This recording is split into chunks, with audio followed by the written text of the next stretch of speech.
적당히 좀 하라고. 나는 화를 가라앉히기 위해 고개를 숙인 채 입술을 지그시 깨물며 경고했다. 마오를 괴롭히던 아이들은 기가 차다는 듯 자기들끼리 시선을 주고받았다. 우시오다는 못생긴 얼굴을 한층 더 추하게 일그러뜨리며 코웃음을 쳤다. 쟤 지금 뭐라고 하는 거니? 야, 너 뭐야? 나 참 기가 막혀서. 아주 그냥 정의의 사도께서 납셨네. 주먹이 부들부들 떨렸다. 나는 잽싸게 우시오다의 손에서 마가린을 빼앗아 얼굴이며 머리며 가리지 않고 골고루 처발라 주었다. 우시오다는 한동안 사태를 파악하지 못하고 멀뚱히 서 있었다. 그건 나도 마찬가지였다. 그때 내 손가락 사이로 빠져나오던 뜨끈미지근한 마가린과 마가린을 감싸고 있던 은박 포장지의 까끌까끌한 감촉은 아직까지도 생생하게 기억하고 있다. 이게 뭐야? 정신을 차린 우시오다는 비명을 지르며 복도로 뛰쳐나갔다. 그날의 사건은 그렇게 끝이 났다. 한데 어떤 이유에서인지 잘못한 쪽이 나라고 결론이 났다. 나는 엄마와 함께 교무실에서 머리를 숙였다.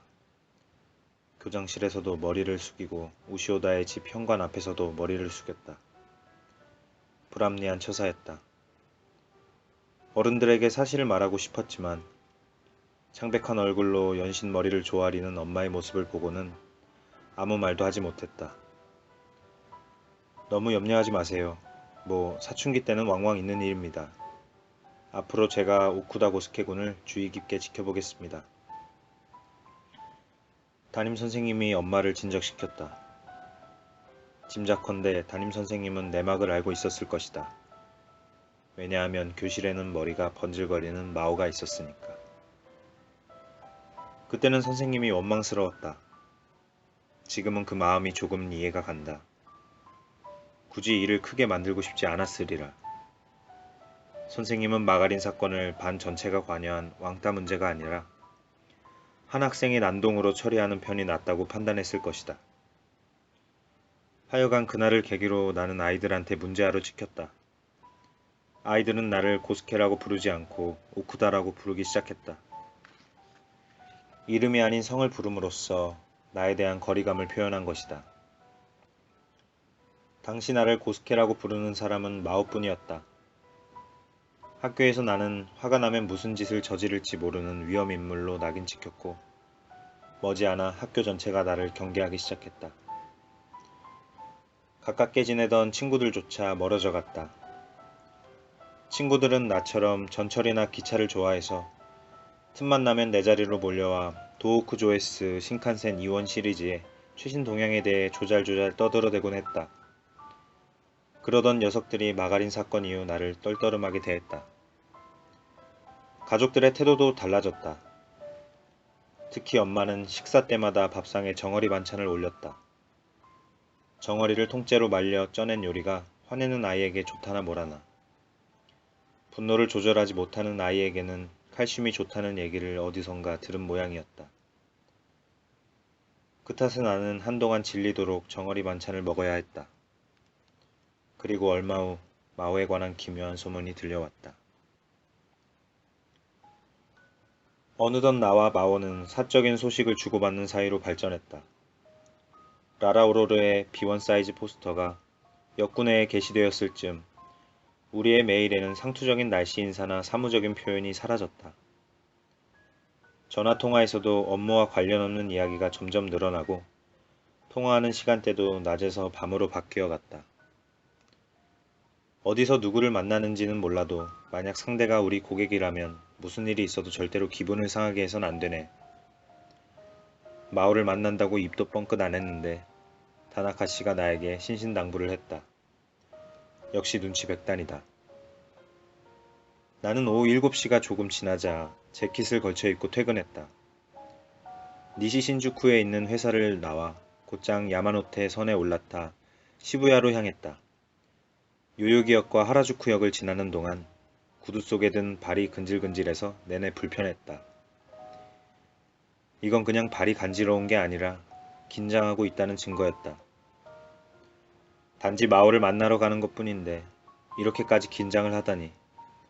스스로도 놀라웠다. 그때 양복 안주머니에서 윙하고 휴대전화가 진동했다. 회사에서 찾는 줄 알고 일순 가슴이 철렁했다. 전화를 꺼내어 보니 다행히 업무용이 아닌 개인용 단말기가 울리고 있었다. 나는 가슴을 쓸어내리며 휴대전화 폴더를 열었다. 마오였다. 이제 곧 시부야에 도착한다는 문자 메시지다. 처음에 내가 약속 장소로 제안한 곳은 JR 시부야역이었다. 나는 마오에게 시부야역 하치코 개찰구에서 동쪽 출구로 이어지는 통로 부근에서 만나자고 했다. 거기에는 나름의 이유가 있었다. 우리 회사의 고객들은 대부분 자신이 기획한 광고물이 역 구내에 실제로 걸려있는 것을 보면 크게 만족했다. 이것은 1년 반 동안 영업을 뛰며 터득한 나만의 고객 접대 노하우였다. 그래서 오늘 만날 장소도 마오가 직접 기획한 광고가 설치된 곳으로 정했다. 나는 마오가 벽에 걸린 광고들을 보면 분명 뿌듯해할 거라고 자신했다. 하지만 마오의 생각은 달랐다.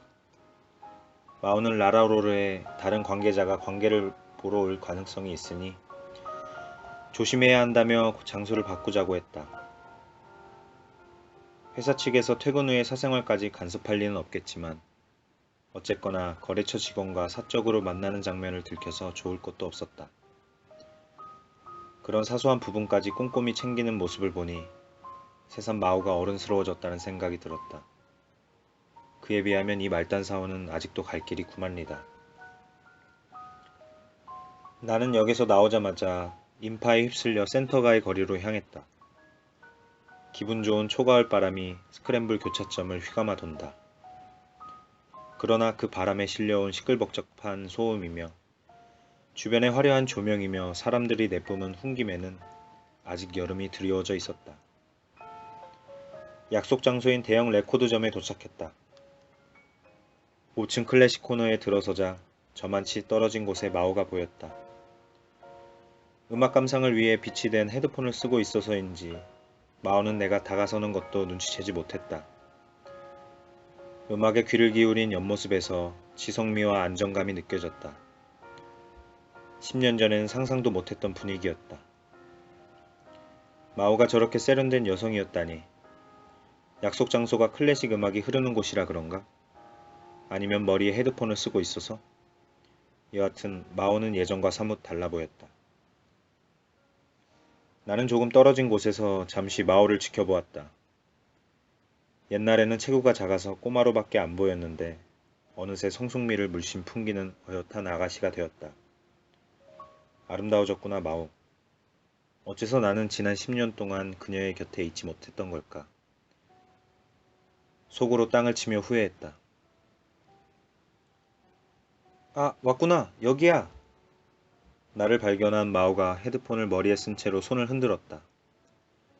잔잔한 피아노 선율이 흐르는 클래식 코너에 어울리지 않는 크고 씩씩한 목소리였다. 방금 내가 뭐라 그랬더라? 지성미와 안정감이라고? 아무래도 착각했나 보다. 큰 소리에 놀란 주변 사람들의 시선이 쏠리자 마오는 부끄러운지 몸을 움츠렸다. 덜렁거리는 성격은 예전 그대로였다. 우리는 레코드 가게를 도망치듯 빠져나와서 시끌벅적한 센터가의 거리 안쪽으로 들어갔다. 업무 협의나 광고 시한 제출 때문에 마오를 만난 적은 여러 번 있었지만 개인적인 만남은 오늘이 처음이다. 그러니 단둘이 식사를 하는 것도 당연히 오늘이 처음이다. 학교 급식을 제외하곤 말이다. 근데 웬 스테이크? 옆에서 걷는 마오에게 내가 물었다. 마오는 어제 전화로 여자들이 좋아하는 분위기의 레스토랑에서 스테이크를 먹자고 했다. 내가 아무거나 괜찮다고 했잖아. 그러니까 스테이크야. 나 고기가 무지 먹고 싶었거든. 자기가 하고 싶고 좋아하는 일을 거리낌 없이 밝히는 태도도 예전과 똑같았다. 그나저나 고기라. 하기야 내가 분명 어디라도 좋다고 말하긴 했지만 첫 데이트에서 스테이크를 먹기는 조금 부담스럽지 않나? 보통은 파스타나 피자 같은 이탈리안 요리를 먹던데. 마오가 이어서 말했다. 회사 사람들하고는 주로 저칼로리나 유기농 음식이 나오는 데를 가는데 그런 가게는 이제 질렸어. 가끔은 건강 같은 거 신경 안 쓰고 포만감을 만끽하고 싶다고. 자, 봐봐. 오늘은 옷도 정장 차림이 아니야. 냄새가 배어도 문제없는 녀석으로 골라 입었지롱. 의기양양한 목소리로 말하면서 마오는 청재킷의 옷깃을 야무지게 여며 보였다. 왠지 오늘 밤도 주도권을 뺏길 것 같다. 오늘도 일하느라 수고한 우리를 위해 건배! 마오는 잔을 부딪히고는 꽤 그럴싸한 폼으로 와인을 한 모금 들이켰다. 입술을 내밀고 호흡을 길게 내뱉으며 몸의 긴장을 풀었다. 마오의 얼굴에 환한 미소가 번졌다. 다나카 씨는 마오를 두고 5년 후가 기대되는 강인한 여자라고 평했지만 이렇게 힘을 빼고 느긋하게 풀어진 모습이야말로 그녀의 참모습이다. 마오가 유명 란제리 제조회사의 홍보부 직원에서 본래의 와타라의 마오로 돌아왔다는 사실을 나는 금방 알아차렸다. 마오는 지금 새호등을 하고 구부정하게 앉아있다. 어릴 때부터 마오는 마음이 느긋할 때면 늘 이런 독특한 자세를 취했다. 오늘 하루도 고생 많았어. 피곤하지? 나는 위로의 말을 건넸다. 내가 갑갑함을 억누르고 말단사원 역할을 견뎌내고 있는 것처럼 마오도 회사에서는 강인한 여자라는 가면을 쓰고 있었다. 안쓰러웠지만 한편으로 존경스러운 마음도 들었다. 피곤한 건 둘째치고 배고파 미치겠어. 마오는 와인잔을 테이블에 내려놓고 손으로 배를 감쌌다. 그 정도로 배고파? 응, 스테이크 먹는다고 점심을 걸렀거든. 그랬더니 오후부터 너무 힘들고 지치더라고. 지금은 백가죽이 등에 들러붙을 지경이야.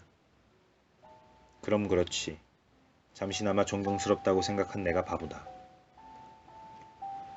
나는 새어나오려는 웃음을 참으며 허니브레드를 집어 입에 넣었다. 에피타이저로 샐러드가 나왔다. 마오가 먼저 나서서 샐러드를 개인 접시에 나누어 담았다. 허리를 꿋꿋이 세우고 달그락거리는 소리 하나 없이 익숙하게 음식을 나눠 담는 모습이 영락없는 사회인이었다. 중학교 시절에는 급식 시간마다 식판을 뒤엎어서 반 친구들에게 된통 욕을 먹기 일쑤였는데 말이다. 그때의 마오가 뱁새였다면 지금의 마오는 황새나 다름없다. 왜? 뭐가 이상해? 나는 손사래를 치며 아무것도 아니라고 넘어가려다가 솔직하게 말했다. 같은 나이라서 이런 말하기 좀 그렇긴 한데 어른스러워졌네 마오. 아차, 와타라의 마오씨. 회사 밖에서는 마오라고 해도 괜찮아. 중학교 때는 다들 그렇게 불렀잖아. 마오가 샐러드를 입에 넣으며 답했다.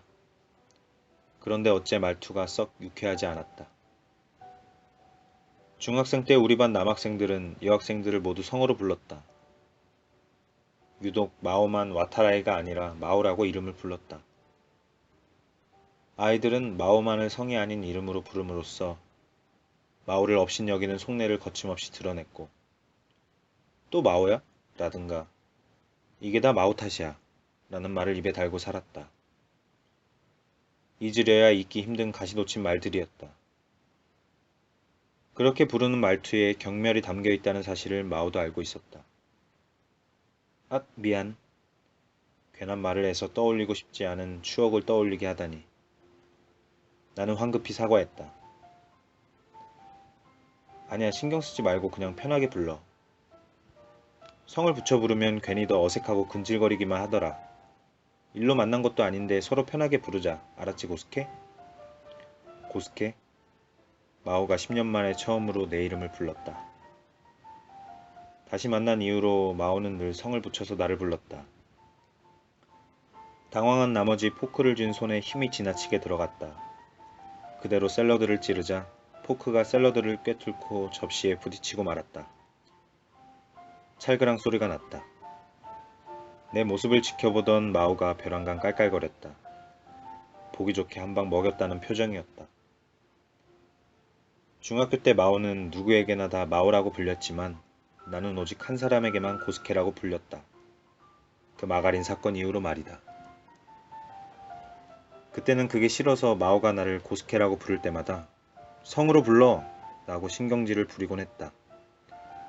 마오는 왜 이름을 부르면 안 되는지 모르겠다는 표정으로 이렇게 중얼거렸다. 알았어, 고스케.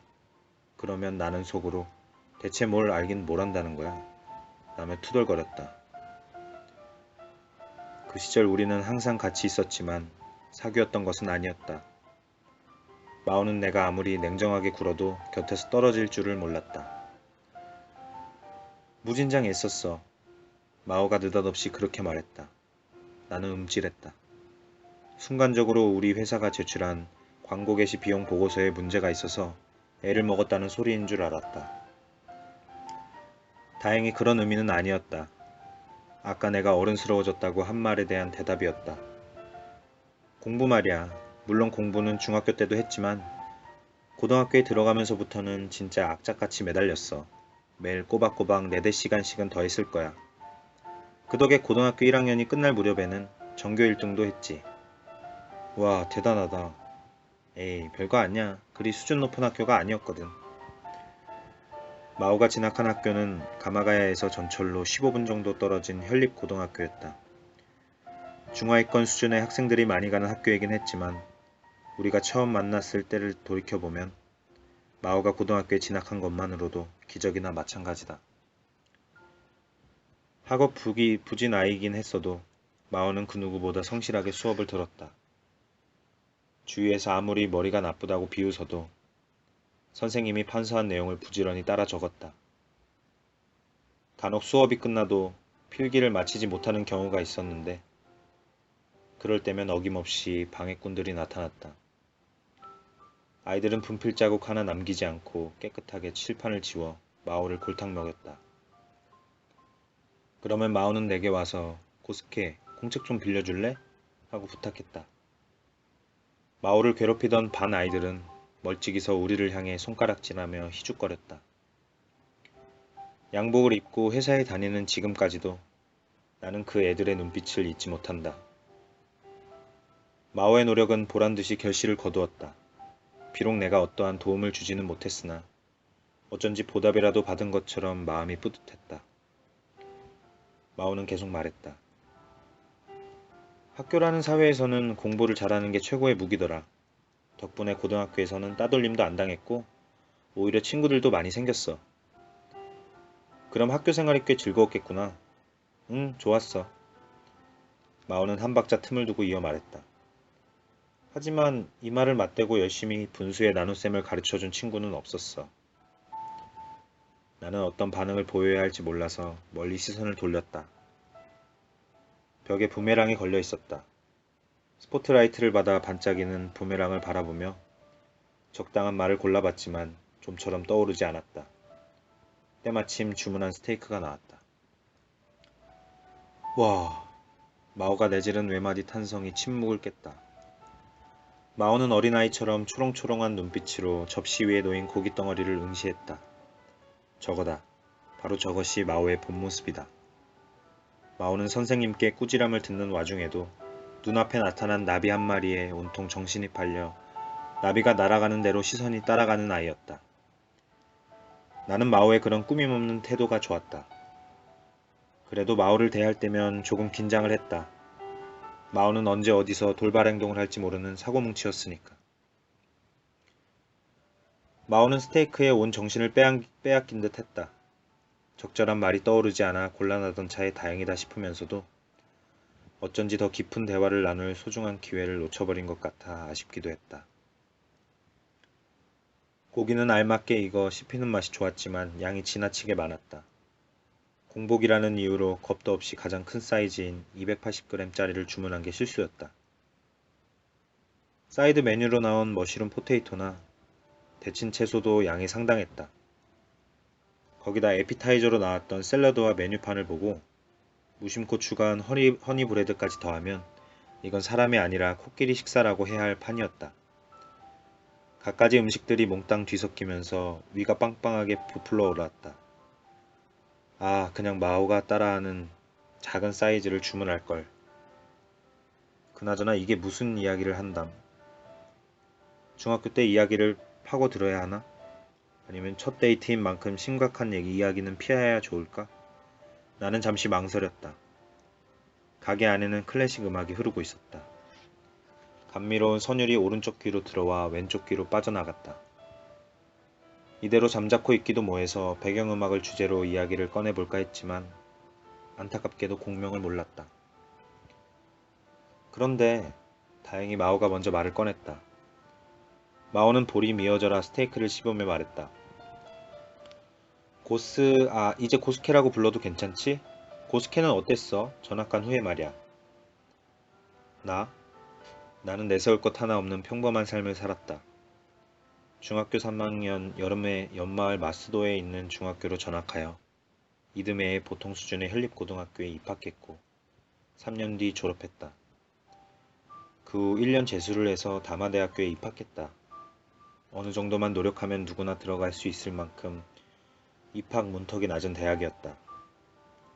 대학교에 입학하면서부터는 다카하타 후도에서 자취 생활을 시작했다. 중간 정도의 성적을 간신히 유지하며 4년을 채우고 졸업했다. 졸업 후에는 뚜렷한 목적의 식도 없이 입사 시험을 치르고 교통광고 대행사인 일본 레일 에드사에 취직했다. 그 직후 바로 가미이구사에 자리한 원룸으로 이사해서 지금까지 살고 있다. 내 앞에 있는 대화 상대가 대학 시절의 남자 동기라면 술주정 부린 일이나 실수담 같은 시덥잖은 이야기라도 들려줬을 텐데 아쉽게도 마오에게 들려줄 만한 흥미로운 이야깃거리는 전혀 없었다. 머릿속에는 불행했던 중학교 시절이야말로 가장 추억할 거리가 많은 시간이었다는 아이러니한 생각만 맴돌았다. 왜 그래? 전학간 학교에서 무슨 일이라도 있었어? 내가 고기 자르던 손을 멈추고 멍하게 있자 마오가 물었다. 응? 아니, 아무것도 아니야. 그냥 내가 어떻게 살아왔나 곱씹어 봤어. 어떻게 살았는데? 무지무지 평범하게. 아무리 생각해도 남한테 자랑할 만한 얘기거리가 하나도 없네. 저런. 마오는 즐겁게 웃었다. 예쁘다. 우적우적 고기를 씹고 있는데도. 만약 마오가 중학교 동창이 아니었다면 어땠을까?